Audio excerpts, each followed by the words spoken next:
안녕하세요. 코인앤 리치 트레이더 제입니다.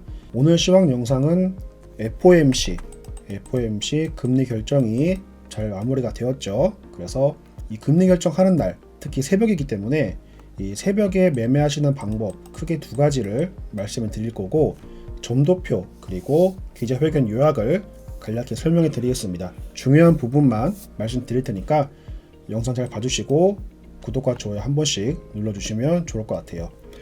우선 크게 두 가지입니다. 첫 번째는 나는 아예 매매를 하지 않겠다, 이겁니다. 왜냐하면 이 폭만 보더라도 변동성이 심하기 때문에 내가 만약에 여기서 롱을 잡았다 가정하면 레버리지 높을 경우 청산의 위험이 있습니다. 그렇기 때문에 차라리 성명서 발표 전에 현금화를 미리 해놓고 주무셨다가 흐름이 조금 더 안정화되면 그때 다시 진입을 하는 겁니다. 이 방법이 있고, 두 번째는 실시간 대응이 가능하신 분들, 이 변동폭을 이겨내고 조금 더 가능하신 분들이 계시다면 이분들은 실시간으로 보시면서 점도표와 그리고 성명서, 추가적으로 기자회견까지 보면서 나의 포지션을 진입하는 방법이 있습니다. 상대적으로 이 두 번째 방법은 위험도가 높지만 나는 매매에 자신이 있다, 그리고 레버리지를 좀 적게 쓴다, 비중을 좀 적게 진입한다 하시는 분들은 두 번째 방법은 좀 좋겠죠. 그리고 첫 번째는 굉장히 안전한 방법입니다. 사실 투자하실 때 결국 오래 살아남는 분이 승자입니다. 그래서 오래 버틴다는 가정하를 보면 두 번째보다는 첫 번째 방법이 조금 더 안전하다고 말씀드릴 수 있겠죠. 그래서 4시부터 이어지는 성명서와 점도표, 기자회견 요약에 대해서 말씀을 드려보겠습니다.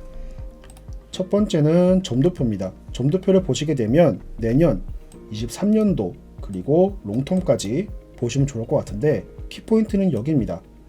5.5에서 5.75까지 내년 금리를 예상하는 위원들이 2명이 나오게 되면서 하락이 나왔다고 보시면 될 것 같고요.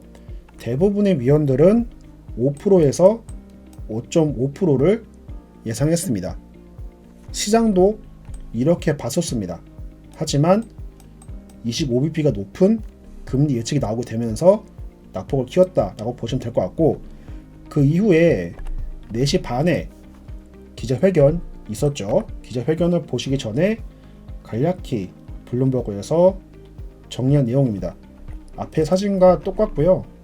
이렇게 결국 롱텀을 봤을 때는 2.5%, 최종 금리 2.5%까지는 맞출 거다.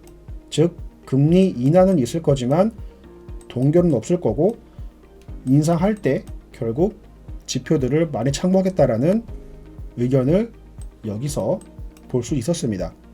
제로금리는 절대 없습니다. 미국은 제로금리가 없어요. 그렇기 때문에 금리는 어쨌든 올릴 건데 이후에 경제 지표들을 잘 보고 대내외 리스크를 참고할 것이다 라고 간략히 이해하시면 좋을 것 같습니다. 기사를 먼저 한 가지만 좀 볼게요. 연준 내년 금리 5.1% 전망 6% 가까이 올릴 가능성도, 이 부분입니다. 그래서 아까 2명의 위원들이 5.75까지 최종 금리를 예상한 만큼 6% 가까이는 이 수치를 의미합니다. 그래서 코인 시장의 하락이 나왔다 라고 이해를 하시면 좋을 것 같습니다. 자, 이제는 좀 중요한 부분이죠. 네, 정리를 좀 해왔는데, 저는 실시간으로 봤습니다. 그래서 변동성을 예상을 했고, 기자회견 요약을 좀 말씀드릴게요. 우선 많은데 크게 6가지만 설명을 드리겠습니다. 인플레이션 하락에 대한 더 확실한 증거가 필요하다. 이 증거는 뭘까요? 즉 실업률, 그리고 물가죠. CPI 지수, PPI라든지 제조업이라든지 고용지수, 비농업 고용지수 등등, 이 많은 지표들을 봤을 때 인플레이션 하락이 유리하다 혹은 확률이 높다라는 증거가 필요하다는 부분입니다. 게다가 FOMC 참석자들을 봤을 때 인플레이션 리스크는 상방이다. 즉 물가는 당장은 예상치를 하회했지만 올라갈 것으로 예상하는 분들이 많았습니다. 그리고 아직 연준은 제약적 스탠스에 도달하지 않았다. 이 제약적 스탠스, 상방과 하방이 열려 있다는 겁니다. 네 번째, 근원 서비스 인플레이션 하락에는 꽤나 시일이 걸릴 것. 중요한 포인트. 꽤 시일이 걸릴 것이라 예상을 했습니다. 지난 CPI는 예상치를 하회했지만 언제든 올라도 이상하지 않다. 이겁니다. 그리고 하락의 안정화까지는 시간이 걸릴 것. 언제까지는 모릅니다. 그리고 내년 인플레이션은 우리 예상보다 더 클 것. 중요합니다. 인플레는 계속해서 올라간다는 것을 볼 수 있었고, 인플레이션 2% 달성이 확신되기 전까지는 금리 인하가 없다. 이겁니다. 금리 인하가 없다는 거예요. 달성이 확신되기 전, 이거는 1번의 지표의 근거를 포함해서 하락을 예상한다는 거죠. 그렇기 때문에 오늘 기자회견, 파월이 기자회견 전에 단독 연설할 때는 매파적인 부분들이 많았습니다. 매파적인 분들이 많았는데 기자회견을 통해서 질의응답 시간을 가질 때 아무래도 기자들은 조금 더 시장의 완화를 예상을 해서 질문했으나 파월이 봤을 때는 아직은 좀 부정적이라는 의미가 강했는데 기자들이 완화하는 쪽으로 유도를 하다 보니 파월도 조금 난감한 모습을 보이면서 기자회견 마감했거든요.